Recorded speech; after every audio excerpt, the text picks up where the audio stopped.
Ladies and gents, welcome to Next Level Radio. I am your host, Colby Wortman, and our mission is to tackle the biggest questions in strength and conditioning, business, investing, and everything in between. We bring to you the best people in every sector so that you, the listener, can benefit and learn from the best in the biz. Whether that is S&C or business, you can rest assured you're getting the best knowledge available. Next Level Radio continues to grow because of our listeners and our sponsors. Today we present to you Fat Fish Brewing, the official beer of Next Level Radio. Whether you're looking for a night out with family or smashing the best craft beers in the area, you will find it all at Fat Fish Brewing. Check out Fat Fish on the Large Street in Dickinson, or check them out on their website at fatfishbrewing.com. I know this has probably happened to you in your life, but life has an amazing way of coming full circle and showing you what's really important in this life: people and relationships. So in 2016, I'm a young whippersnapper. I just get my CSCS. I'm a strength coach now. So I'm going to conferences, of course, every single one I can, wearing the one team polo that I can afford. I get introduced to a strength coach, and this strength coach starts talking about Team Builder. And the first thing I was ever told about Team Builder is, and I quote, "Other companies offer similar softwares, but you will never get the customer service you get from Team Builder anywhere else." So from that point on, I was sold, and I've used Team Builder ever since. So now, fast forward a couple years, I get to meet the brains behind the operation, Hewitt Tomlin. And genuine, curious, and honest are the first things that come to mind. And then it started to all click why this company and his team have the best customer service in the world. So coming full circle, Team Builder is now a premium sponsor of Next Level Radio and continuing to change lives at the private sector, high school, college, and professional realms. And all of this was made possible because one team, Hewitt and Team Builder, decided to put customer service at the top of their list. So surround yourself with amazing people and amazing things will happen. Here at Next Level Radio, we cannot thank Team Builder enough for everything you guys do for the industry. Our next sponsor, Nutridyne, a medical supplement company aimed at enhancing performance and addressing the underlying issues of disease. You will be hard-pressed to find the quality that you'll find at Nutridyne. Listeners of this podcast get 20% off all supplements. Just go to @coach_Wortman and click the Nutridyne link in our bio. Keep up with us on Instagram @coach_Wortman, on our website, nl-training.com, or keep up with us on the next episode of Next Level Radio. Now sit back, relax, and take in the mind-melting knowledge of this episode. All right, peeps, welcome to Next Level Radio. Thank you guys for joining us today. Today we have, we've progressed into many different things in Next Level Radio, and our roots have always been in strength and conditioning, business, finance, and all these things. But we first started out in strength and conditioning, and we're trying to bring the best in every single sector to you, the listener, to you, the supporter, to you, the sponsor. And today, I think we've done just that. I'm glad we've got this to work out before North Dakota decides to dump 12 more inches of snow on us, and we can get this done in a timely manner. And so today, I'm proud to introduce Gil Blander, and I'm going to have him introduce himself as we are across the country here. But very interesting topics here for everybody that is from fitness influencers to my professional athletes, all the way to just the very health-conscious person.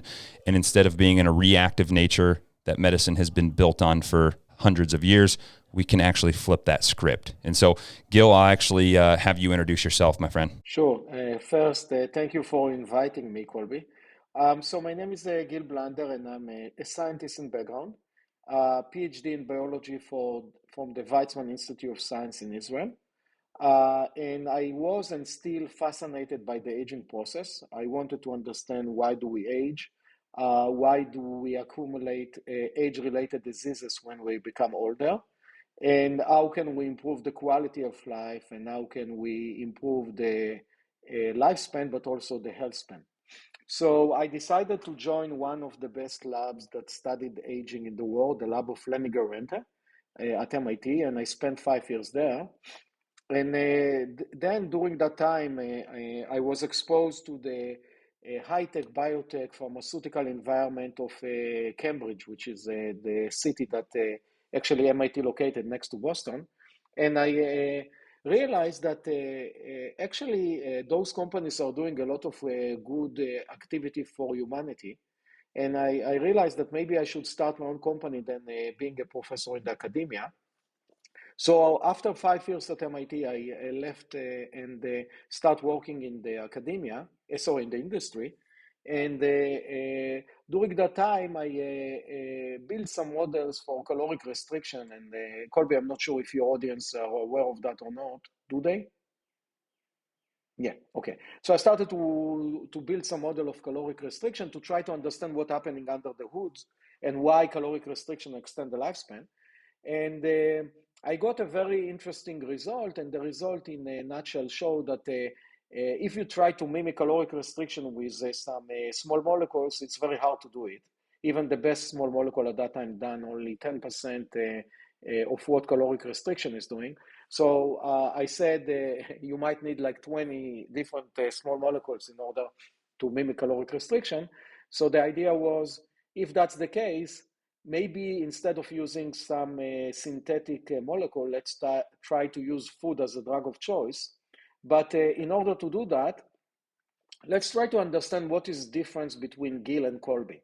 And then when we know what is different, what are the issues of each of us having, then let's give you a personalized treatment and try to help you to optimize your body based on the issues that you have at that moment. So we try to zoom in and understand how can we know what are the issues that Colby have, and very quickly we zoomed into blood biomarkers because blood validate and calibrate everything. Blood is a liquid gold. Blood have a lot of peer-reviewed scientific data about each marker for the last 100 years, if not more. So there is a wealth of information that can allow us to first build a specific range for each person. Instead of just having the normal range, let's build an optimal range based on your age and gender and athletic activity, because it doesn't make sense that someone like you, Colby, will be compared to a 95 years old lady. It doesn't make sense. So let's build an optimal zone for each person. And then based on that, if you are out of the optimal zone, let's recommend you a specific intervention of food, supplement, exercise, and lifestyle changes that will allow you to optimize it. So our first challenge was that we looked at the Quest diagnostic catalog, and we realized that there are thousands of blood biomarkers, and we couldn't test all of them because they are, first, it will be very expensive, and second, you might not have enough blood in your body to test all of them. So we spent a few years to pinpoint what are the blood biomarkers that are mostly relevant for people like us, healthy people, and from what I heard from the introduction, your audience are mainly athletic active population. So we spent time and basically we looked for a biomarker of health and not a disease. So basically biomarker that can show to us how healthy you are, but not if you have cancer or not.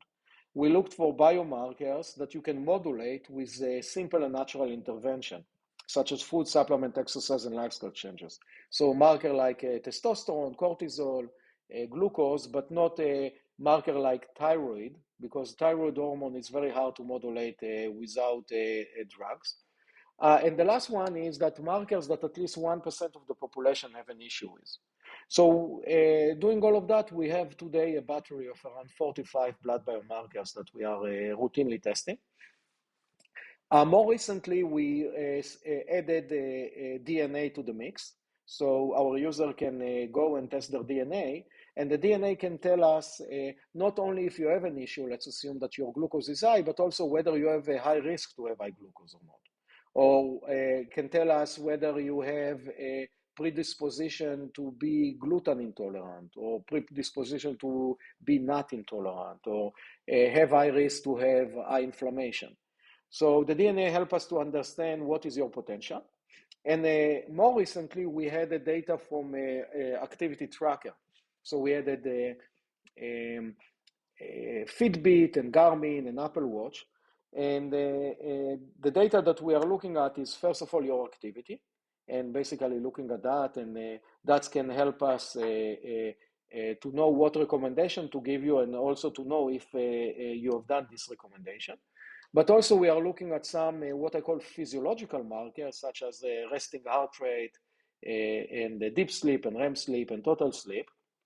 And currently we are working on adding a few others, such as VO2 max and the HRV and maybe other, to basically allow us to see also the physiological level. So in a nutshell, what we are doing, we are trying to look to build a high definition or even a 4K definition map of your body.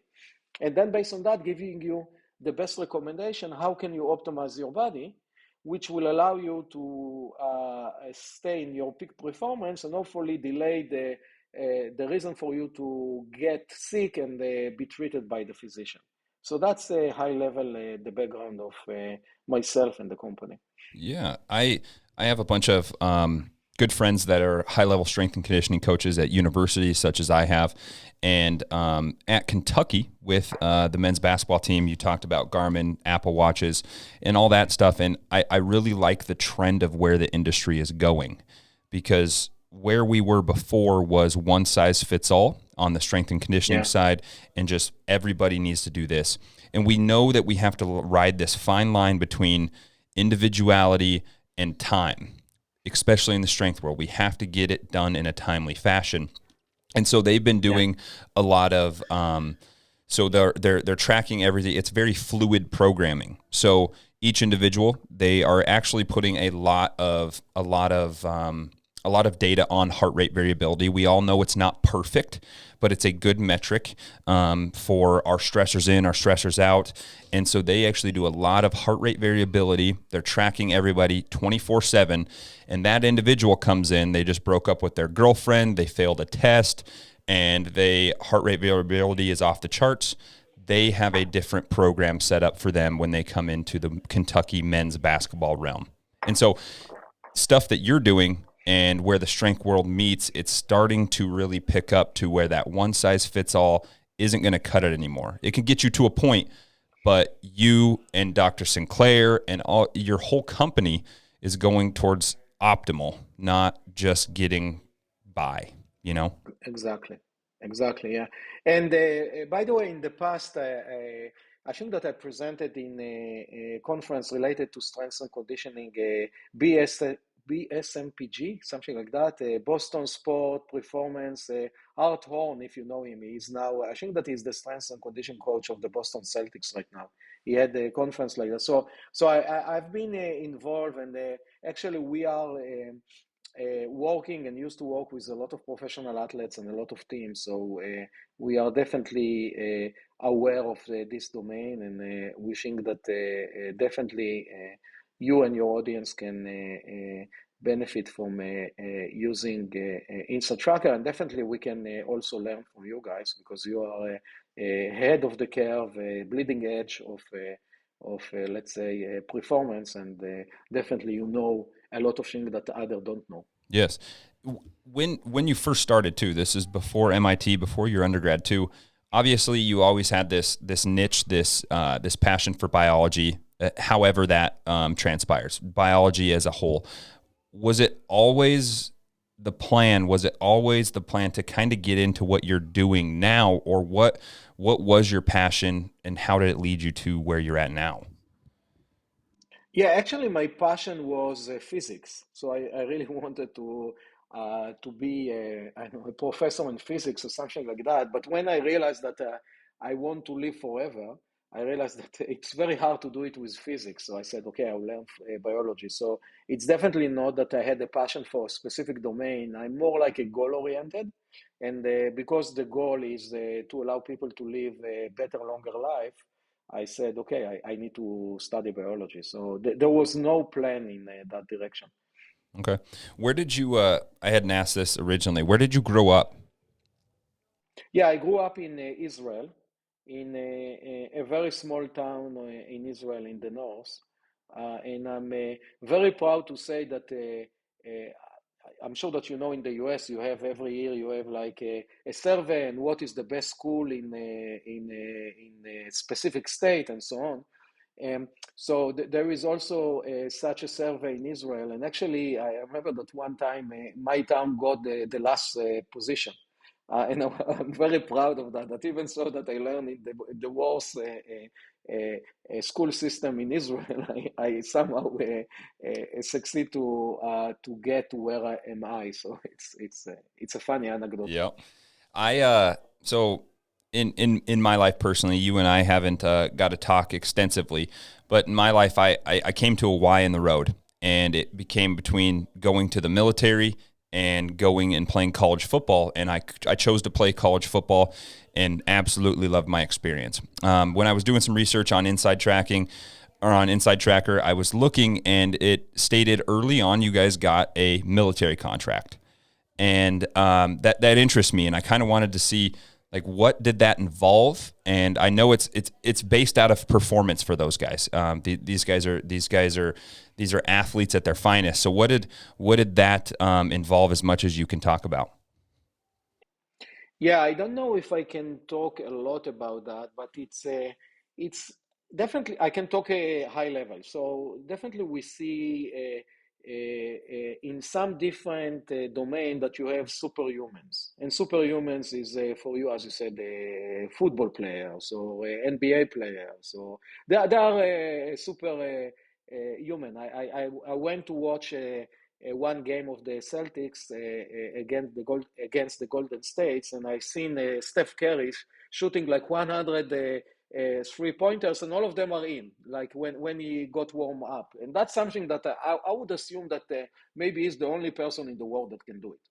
So we have a superhuman in a professional sport. You have a superhuman in the Olympics. You have a superhuman in CrossFit. Everyone that go to the games, and you also have a superhuman in the military in a special force.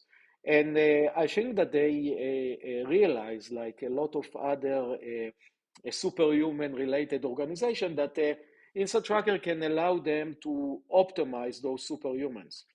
What I'm trying to say is I cannot take Gil today and make him as a Steph Curry. I can't. The genetics is not like there. I cannot be Steph Curry. I can stand in the in TD Garden for 5 years and I won't be Steph Curry. But what I can do, I can help Steph Curry to play better and to continue to play and, let's say, injure less. And that can the value for, let's say, the Golden State Warriors a lot of money, because they are paying a lot of money for Steph Curry, and also a lot of people coming to watch Golden State just because of Steph Curry. So it's the same in the military, that they have superhuman that are cost a lot of money to train them, and they want to keep them in that peak performance. So that's why we are working with them. Very interesting. Very interesting. I've got to work with a lot of high level military, high level professional college athletes, and it's amazing to see somebody that is the best in the world at what they do. It's very, very fun to see, and you've seen that as well. For most of my listeners, college, high school coaches, professional coaches, business owners, all across the gamut. What is the low hanging fruit when it comes to extending our lifespan, and in a healthy way, living a good lifespan, not just surviving? What is that low hanging fruit for people? Obviously, they would like to go and get the ultimate package done by you guys and possibly go down that rabbit hole. But what is that low hanging fruit for the general person? Yeah. Yeah, I think that it's a fair question, and I would say that it's a 80-20. So if you want to get to do the 20%, do Inside Tracker. If you just want to get, as you said, the low hanging for the 80%, you don't need to do Inside Tracker. You just need to follow a very simple line. So eat well and don't eat packaged food. try to sleep well, try to exercise, but not exercise too much. Try to not stress too much. We know more and more that inflammation is maybe a major determinant of, let's say, aging. So try to have low inflammation and try to not use technology all the time. So give you some time to relax. Try not to be mad that your friend is now in, I don't know, in the Bahamas and you are in North Dakota under snow. So try to enjoy what you have. Everyone, I just had a discussion this morning. I went to my dentist to do a cleaning. And I spoke with the lady there that done the cleaning, and she said, "Yeah, my son is so stressed." And we started to go deep into that. And she said, "Yeah, you see all these friends are on Facebook and they're having fun and all of that." And I told her, "Yeah, but it's everyone taking the 20% that is happy, and then the other 80% are not showing." So everyone should be happy with what you have. We have a great life, enjoy it, have fun, and follow that, and you have the 80%. You want to do the 20%, then let's try to optimize your body, and that's fit very well also to your audience, because your goal is to optimize, let's say, the Steph Currys of the world and make them not only live longer, but also playing their best at the fourth quarter, at the season, and also allow them, like Tom Brady, to play at the age of 45. Everyone wants to do that, okay? Play well in the fourth quarter, play well at the postseason, and also extend your career. So I think that that's something that definitely Instant Tracker can help you. Again, we cannot take Gil and make him Steph Curry, but we can take Steph Curry and help him to continue to be Steph Curry for longer. Yeah, that's a good way to put it. We can't fight genetics, and we all know those people that have hit the genetic lottery, and we see those people. And you talk about stress a little bit, and in our lives, as it all comes back to the quote, "Hard men make easy times, and it goes down the list. And right now, I feel like we're starting into hard times, and our world the stressors have evolved. When we were starting to become bipedal hominids many years ago, it was picking up a tool, killing animals so that we could live. And those stressors were very different.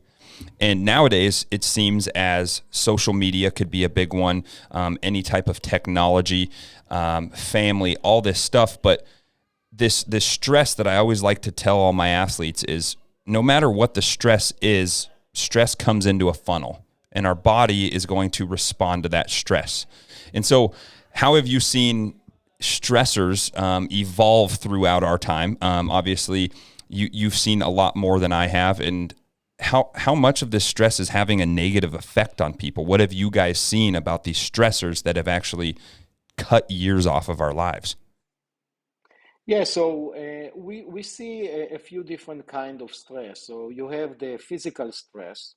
So that's when you, let's say, over-exercise. So a marker, I assume that you know and your audience know, marker like creatine kinase can show us whether you are your muscle are breaking down. So that's one kind of stress. You can see let's say, more the emotional stress, marker like cortisol that can show you whether you are stressed emotionally. And the outcome of that is pretty bad for athletic active population, because when you have high cortisol, it's a catabolic hormone, and basically what it's doing is breaking muscle, which is definitely not what you want to have when you prepare someone to, I don't know, for a competition. Then you have other markers such as liver stress. So there are a lot of markers, ALT, AST, GGT, and so on. And the liver damage can come with a lot of different direction. You can take too many drugs. You can eat too much fat. You can drink too much alcohol. There are a lot of things that can make your liver stress, and that's bad. And then you have the inflammation, and as you alluded, we have currently in our society a chronic inflammation. Some of it is because the nutrition that we have, so it's coming from the gut. Some of it is coming from a real stress that we have, because I don't know, we are looking at Facebook or let's say Instagram or TikTok or whatever and seeing that someone else having more fun or so it's definitely the stress involved, as you said, from the days that we ran after the antelope in order to eat, and then we had the peak of stress, and that's it. And then we lie for a week with our belly on the top because we had to digest and we had fun. That's it. To now that we don't need to go and hunt antelope, we can go to the refrigerator 5 foot and eat whatever we want. So basically, we are eating without a control. We are like ad lib fed mice. And again, I'm sure that your population is not like that, but if you look at the US, a high percentage are obese because we have unlimited amount of food. That didn't happen a few thousand years ago. Nobody had the luxury to be obese because we had to run all the time to chase the antelope. So definitely we have a lot of stressor in the environment, and I think that coaches like you need to uh, train your followers and explain to them that they live a great life. Someone that is a college athlete, think about it. Maybe one in 10,000 become a college athlete. Try to look at the half full of the cup. Don't look at the half empty. If you are at the playing at the NBA, think about it. Around 500 players getting to the NBA. Okay, so you're not Steph Curry, but you're still very good.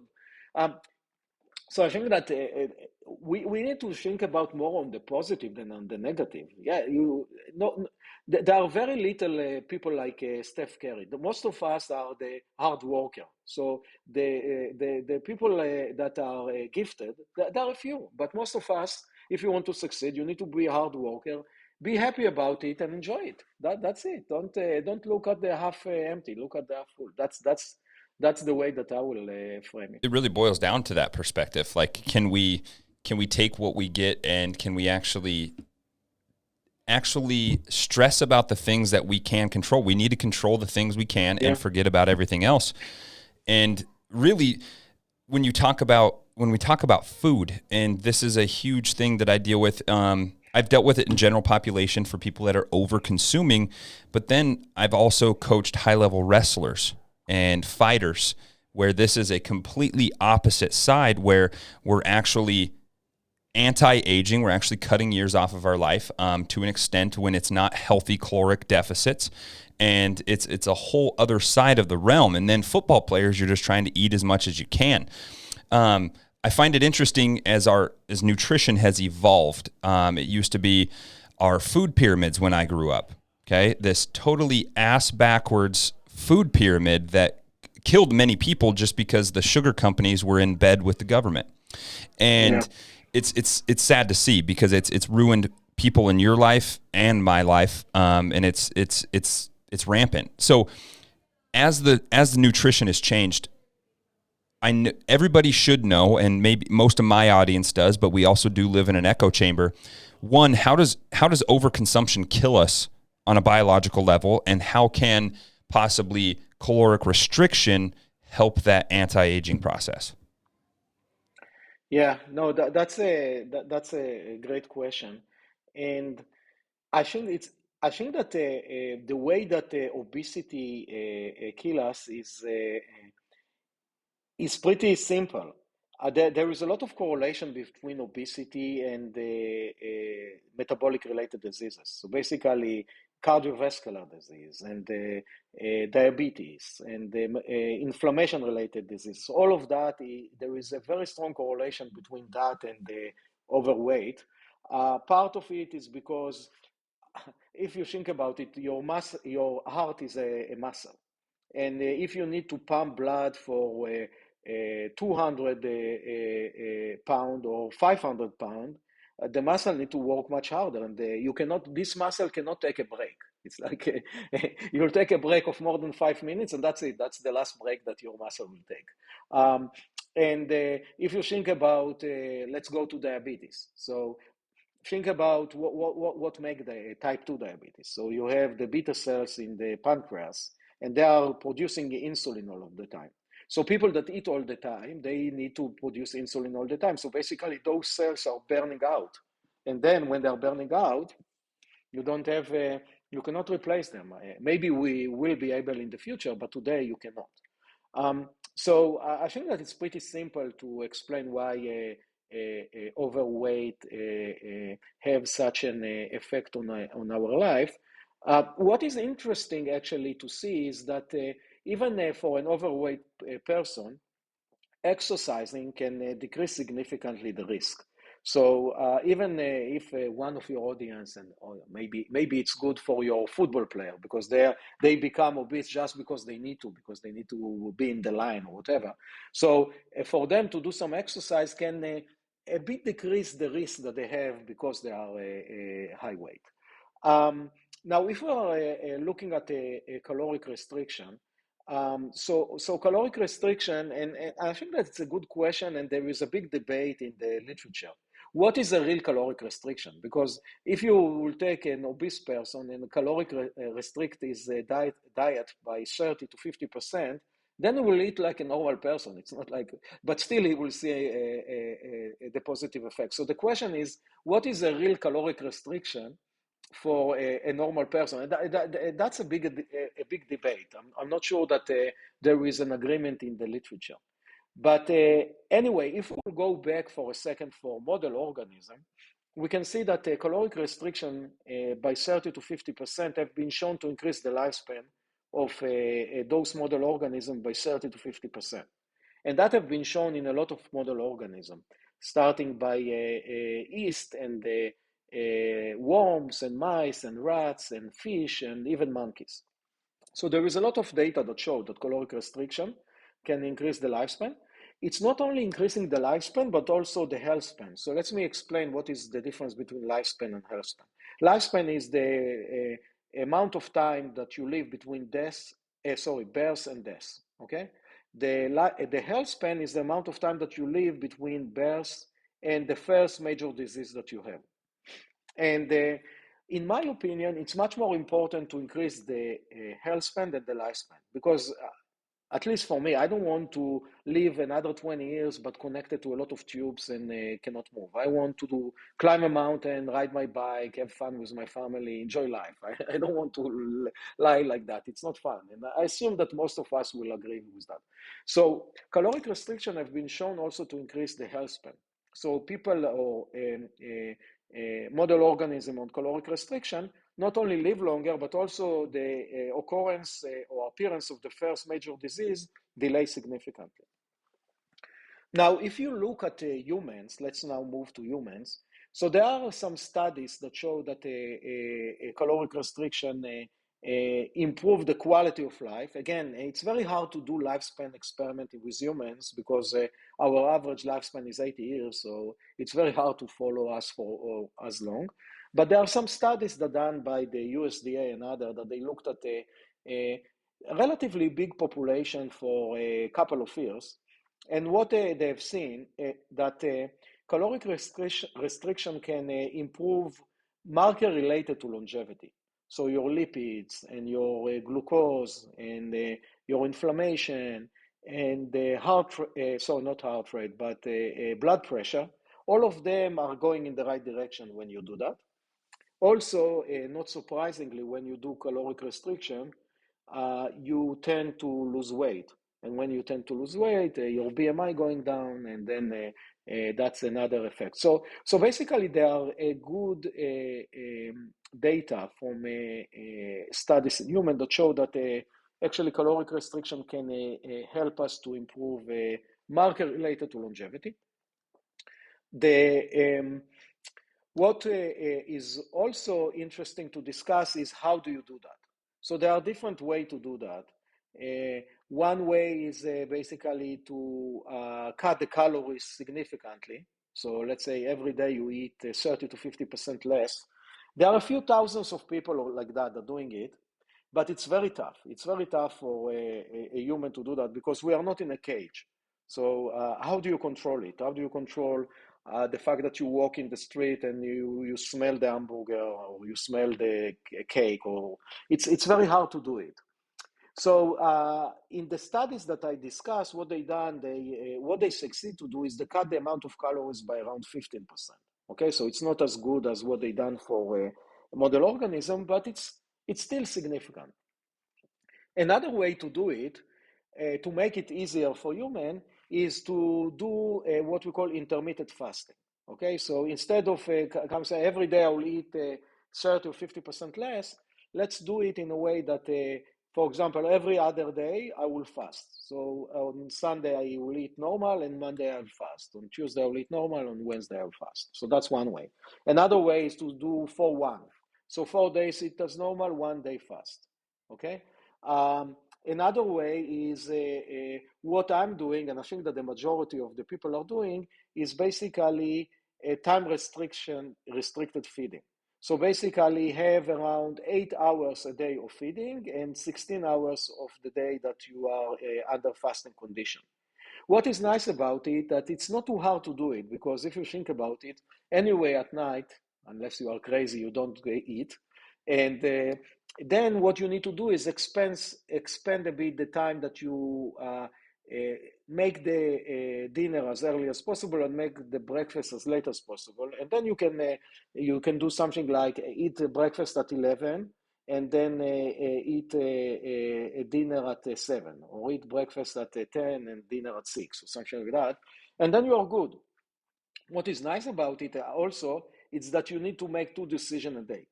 Because if you think about nutrition, it's crazy, but we are making around 200 decisions a day about nutrition. What should I eat? When should I eat it? How much should I eat it? Should I eat that or that? Should I cook? Should I go out? Should I take in? There are so many decisions. You watch TV, you watch a game, and you see McDonald's advertisement and Pizza Hut and all. A lot of decisions. Your brain is bombarded by. So when you do that, the time restricted, you need to make 2 decisions. In the rest of the day, you can even eat as normal as possible, but still you get some benefit. So I think that if someone will ask me what is the easiest way to do, in my opinion, is the time restricted feeding. Yeah, anecdotally, I've had my own experiences with this as well. I played college football, and I was 240 pounds outside linebacker, started all 4 years, did my thing, and had fun doing it. But during that time, it was feed, feed, feed. We're always eating. We need to carb load. We need to do all these things. And during that time, did it work? And did it work for me? Yes. However, in my adult life, I've seen both. So my schedule, very different than most, but very, very early mornings. And so I used to wake up prior to all my morning clients and actually still eat. I'm eating good food. It's always 4 eggs, whatever, a meat source, and maybe some fruit. And I would do that before my clients, and then I would train my clients, I would work out, and then from there, I would go about my day. In the past, probably 2 years, I've gone to restricted eating windows. And what I can tell you is the experience in my training, the experience in my profession, I'm a better coach having said that. And obviously not all factors. I don't have a control group for this. It's very anecdotal, but I'm a better coach with that. My energy level's higher. My attentiveness, my cognitive ability is much, much more than it was prior to. And I'll see that in myself. And it's something cool that if other people can grasp it, it's one small thing that you can really change a big amount of things in your life. And on my end, Gil, I actually in a previous life, I would call it, I actually beat addiction from opiates. So I used to play college football, and I had this massive, terrible opiate addiction. Ended up, I'm 7 years on the other side of that. But having said that, it all comes down to a thing that I kind of made up in my head the other day, and it kind of makes sense, both on the positive and negative end of growth. We can have negative growth and we can have positive growth. And so you're a motivated person. We all know motivation's very fleeting, but we're motivated, okay? And that motivation can then equal a habit, okay? If we do it for long enough, it can equal a habit. After we do that habit for long enough, it becomes consistent. And at that point, it's just what Gil does. It's just what Colby does, and it's specifically eating if we wanted to talk about it. And once we become consistent, Now that's our positive growth. We've now got to that positive growth, and it's just what Gil does. It's just what Dr. Gil does. On the other end, it also works with addiction as well. You're motivated because you have this hole in your heart. You're broken. So now you turn drug use into a habit, and then you become very consistent with it, and then we get that negative growth. And so I always tell people, if we can think of stuff very small and chunk it up and do one day, and that's why I really like your philosophy about 4 days, 1 day fast.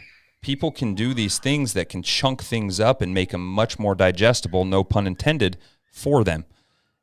I really, really like that aspect, because a lot of people try to tackle this all at once. And if we can look at it and just give yourself that fasting window from dinner till breakfast or till lunch, I guess, and it can really change your life. And you're a testament to that, because you know the data, you've seen the data. It can really change people's lives. Yeah, and I agree with the point that you mentioned about changes are very hard to do. So you cannot come and deal with 500 items. It's very hard for our brain to digest it. But if you can find one change that you can do that will make a high impact, start with that. And after it will become an habit, then add another item. It's very hard to change a lot of things at once. It's almost impossible. Yes. We talk about nutrition, we talk about sleep, we talk about exercise, and I think for all my listeners that are listening right now, do those things first. Get the 80% out of the way. I've been doing just some gathering information, and it really piques my interest, because I have people in my life that actually take metformin.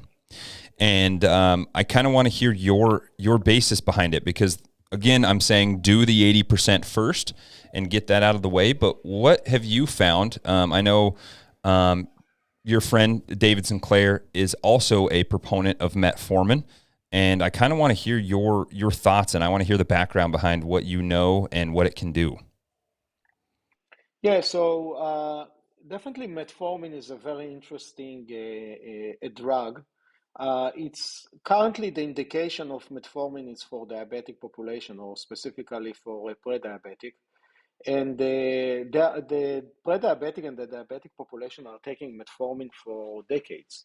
So it's a drug that have been used for a very long time, very little amount of a side effect.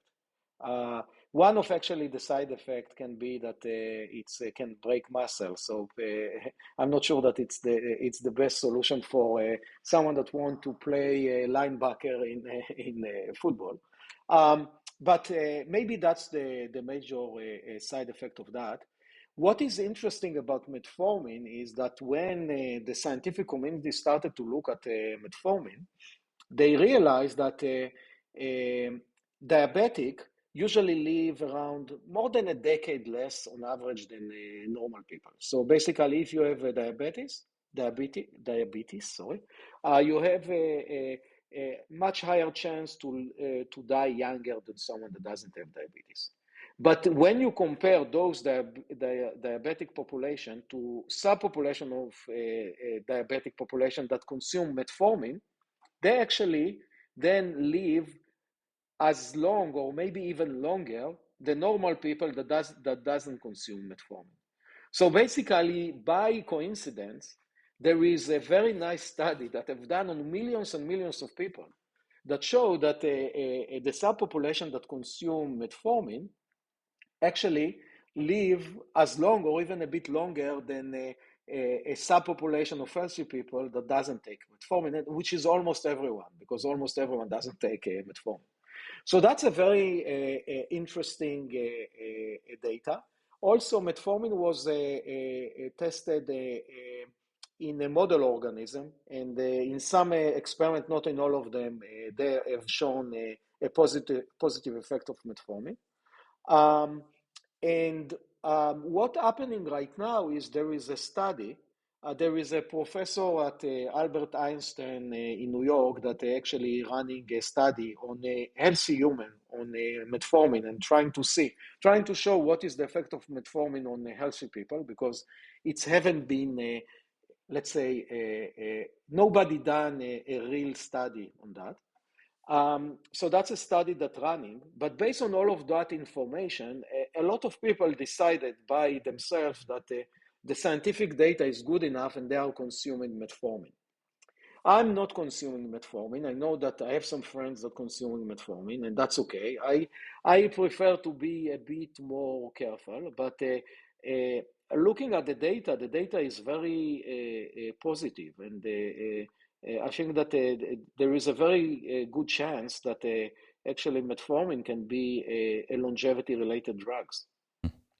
Yeah, it's it's been a very hot topic, and a lot of Yeah. people, in as you said, inside and outside the diabetic population. And another big hot topic, and I don't know the science on this, but it seems as anybody over the age, and a lot of anti-aging doctors would recommend this, but a lot of over the age of 50 or even 45, upwards of 45 to 50, there's a lot of TRT, a lot of testosterone replacement therapy. And what have you seen with TRT and how that can affect aging? Yeah, so again, I haven't tried it.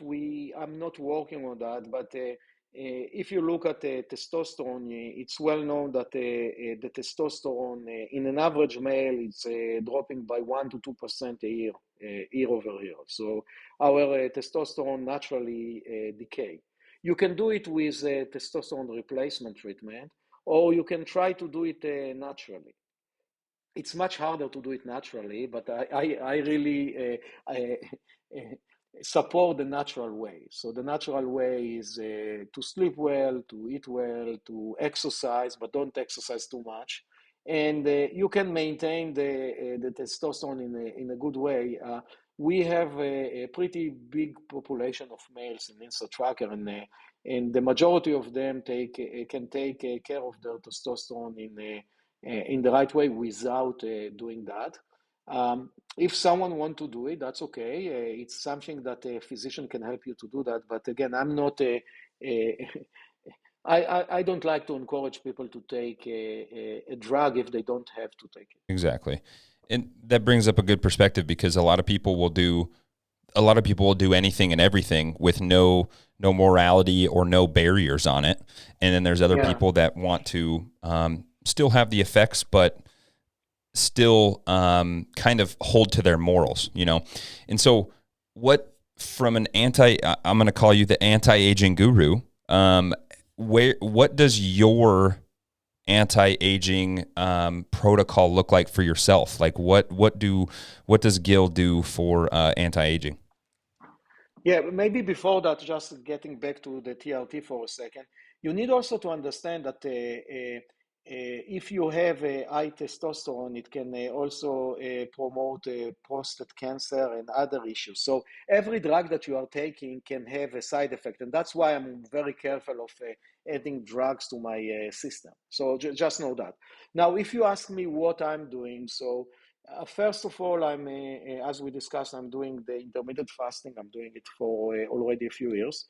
I'm also, not surprisingly, use Insta Tracker. And Insta Tracker helped me to understand exactly what is not working in my body and what are the issues that I have, and try to pinpoint and in a very personalized way feed the right food that is good for me. So that's another thing that I'm doing. So I can tell you that the recommendation that I have is to eat a lot of berries for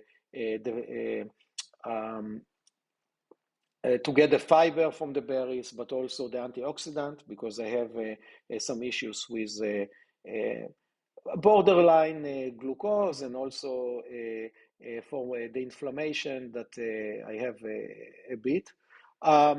I also exercise in a way that I'm trying to activate as many muscles as I can. So I'm doing cycling, but also doing some core and weightlifting and yoga to have a good balance.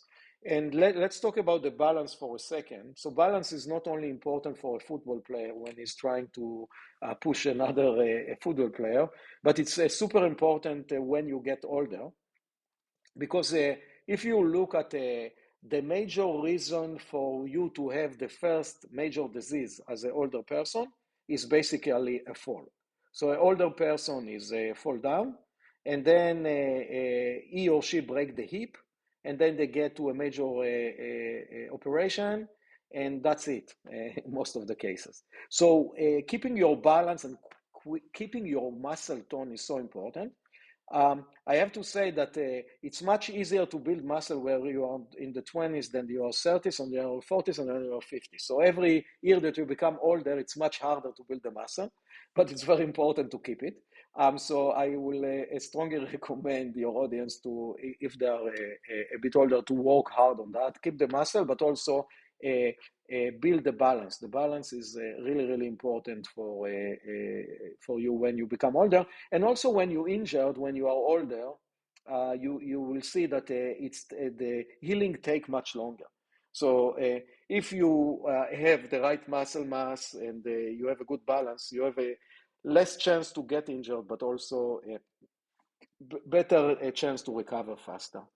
Um, Sleep is a super, super important. So I'm and trying to go to sleep. I'm pretty boring person, so I'm going to sleep, trying to go to sleep at 10, 10 p.m. And I have a lot of friends that wake up at 5 a.m. and going for a run or going for a cycle or whatever. And I'm not doing it. I'm trying to wake up as natural as possible, but sometimes I need to be in a meeting or something like that. So I'm trying to wake up at 6:30. So I'm trying to give my body enough time to recover.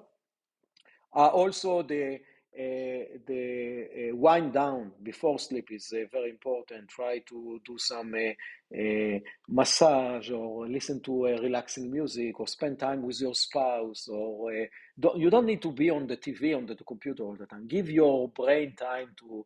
So I think that I can continue to talk again and again, but there are a lot of things that you can do to improve your health, and that will also most likely will improve your longevity. Yeah. I started. It's very interesting that it's the stuff that everybody can do that nobody usually will do. We get in these routines of just go go go, and I'm just as guilty as anybody else of waking up and just hitting the ground running and taking off. And again, I find it very interesting, kind of the stuff that you're doing, and then there's a whole nother side. I don't know if you know a guy named Ben Greenfield. Of course, yeah. Oh my goodness. Yeah, he's on the complete other end of I'll do everything. I want to push the limit of everything. I mean, you know exactly what I'm talking about when I say that. He's willing Yeah, to do yeah. it all, but we need those people. We need those people, Yeah. you know, which is very cool to see. And so, Is I think that Ben Greenfield and people like him, they are like ahead of the curve. They are the explorers. They are willing to take a lot of risks that I'm not willing to take. But it's good that they are doing it because we will learn from them if something worked or not. So basically, in a way they are a guinea pig for us, which is good. yes, very much so. And it's obviously worked for him. You know, it's obviously worked, and he's younger, so he's able to take those risks and make that work. And so for me personally, I would like to. I can probably get a hold of Heather or you or somebody. I would at some point I would like to do my own panel because I had worked in a clinic for a long time, a chiropractic clinic, and we did a lot of blood work. And it's great and it's awesome, but it doesn't have the algorithm that you guys have. It doesn't have the interventions presented. That's the key thing, you know. Yeah, you need to get the blood and you need to do these things, but what do we do now? You know, so I would like to entertain the idea here soon of getting that done. And for everybody that's listening, I do have plenty of people that would enjoy something like that. Where do they start? Yeah, so it's pretty simple. They can come to insidetracker.com, and basically all the information is there if they like social media. They can go to Facebook, Instagram, and Twitter, and so on. I just want to mention that we spoke a lot about longevity, and I started actually a podcast about longevity called Longevity by Design. And in this podcast, every other week we interview a leader scientist that studied aging. David Sinclair is there, but a lot of other scientists that are maybe less known, but doing a very interesting and groundbreaking work on longevity and aging. So the podcast called Longevity by Design, and people can learn about the aging there as well. And yeah, that's it. I will encourage them to, if someone want to be optimized and not only normal, I will strongly encourage them to use InstaTracker or something like InstaTracker in order to find what are the issues that they have, and then solve the issue when they are small, instead of going and eating the problem when you are already sick, which is much harder to fix. Yes, very much so. Well, I appreciate your time. It's been awesome. I got to learn a lot, and I will take and kind of digest everything and put it into something that hopefully other people can learn from.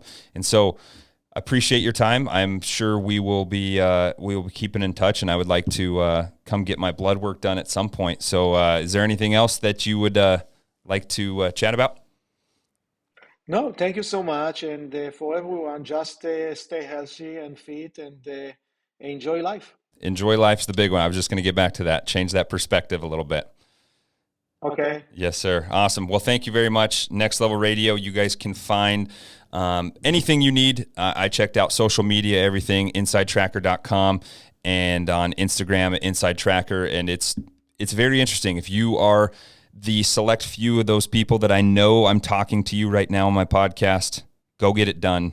It'll make you sleep better at night, and you can kind of optimize that lifestyle. So, Gil, thank you very much for a beautiful podcast, and we will see you all next week. Peace.